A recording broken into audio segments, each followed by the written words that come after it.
आज व्यक्ति धन कमा रहा है कि सुख शांति से जी सके।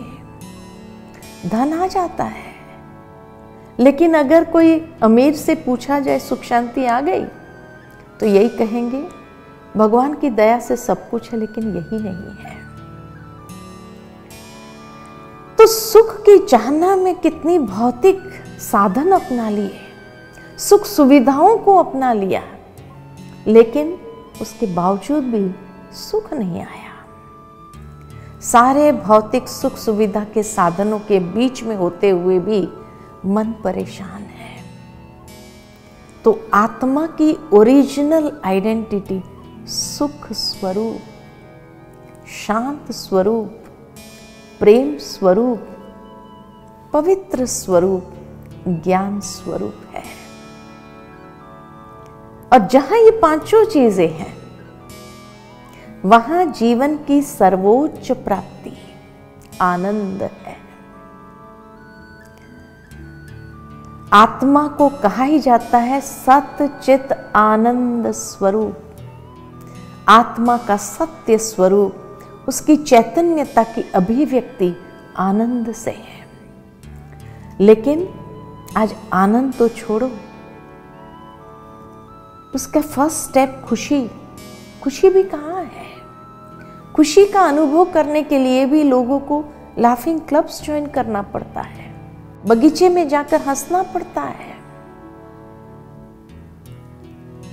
घर में आते हैं तो वो खुशी गायब। घर में अगर गलती से व्यक्ति को कोई बात याद आ जाए और मुस्कुराने लगे, तो सबसे पहले तो घर वाले ही पूछते हैं क्या बात है, आज इतना खुश नजर आ रहे हो। और अगर वो व्यक्ति डिस्क्लोज करना न चाहे और कह दे बस ऐसे ही क्यों खुश नहीं हो सकते हैं, तो घर वाले कहते हैं दिमाग ठीक है। ये हालत हो गई। आज व्यक्ति ऑफिस में जाते हैं मुस्कुराता हुआ चेहरा लेकर के, तो सब इशारा करने लगते क्या बात है, आज तो बड़ा खुश है, जो काम करवाना है करवा लो। लोग एडवांटेज लेना चाहते हैं, इसलिए भी व्यक्ति थोड़ा टाइट होकर के जाता है। खुशी में रहना चाहता है, लेकिन खुश रह नहीं पाता है। कितनी जगह एंटरटेनमेंट के लिए जाता है कि कहीं से थोड़ी घड़ियों के लिए खुशी मिल जाए, लेकिन कभी कभी एंटरटेनमेंट के लिए गए, हॉलीडे के लिए गए, और वहाँ किसी के साथ ईगो क्लैश हो गया, झगड़ा हो गया, सारा मज़ा ही किरकिरा हो गया, वापस आ जाते हैं। वो इफेक्ट कितना दिन तक रहती है। और जहां ये 6 चीजें हैं, वहां आत्मशक्ति, विल पावर। आज विल पावर तो छोड़ो, कॉन्फिडेंस लेवल खत्म होता जा रहा है। एक बच्चा स्कूल में जाता है, एग्जाम जैसे ही सामने आता है पेपर, सब कुछ भूल जाता है, नर्वस हो जाता है, कॉन्फिडेंस लेवल गायब। ऐसा क्यों हो रहा है? क्योंकि ये 6 गुण नहीं है, ये 6 शक्ति है। ज्ञान की शक्ति, पवित्रता की शक्ति, प्रेम की शक्ति, शांति की शक्ति, सुख की शक्ति, ये सब शक्तियां हैं।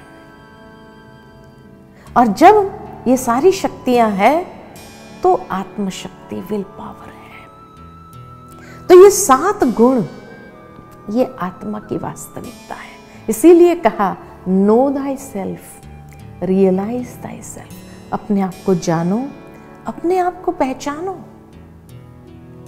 लेकिन हम अपने आप को जान ही नहीं पाए, और इसलिए कभी कभी मनुष्य जीवन में सोचता है कुछ मिसिंग है, सब कुछ है, लेकिन फिर भी ऐसा लगता है कुछ मिसिंग है।